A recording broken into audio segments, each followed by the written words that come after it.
నిలబడి ఉన్న లక్ష్మీదేవి చిత్రపటాన్ని గృహంలో ఉంచరాదు. కూర్చుని ఉన్న ఫోటోని మాత్రమే ఇంట్లో ఉంచుకోవాలి. లక్ష్మీదేవి బొమ్మను గానీ, ఫోటోను గానీ దర్వాజాలకు దగ్గరగా ఉంచరాదు. అలాగే గృహానికి వెలుపల ఉంచరాదు.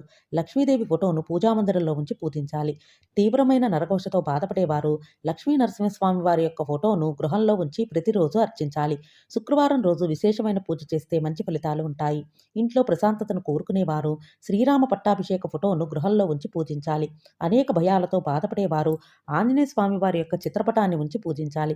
శని మంగళవారాలలో విశేష పూజ చేసుకోవాలి.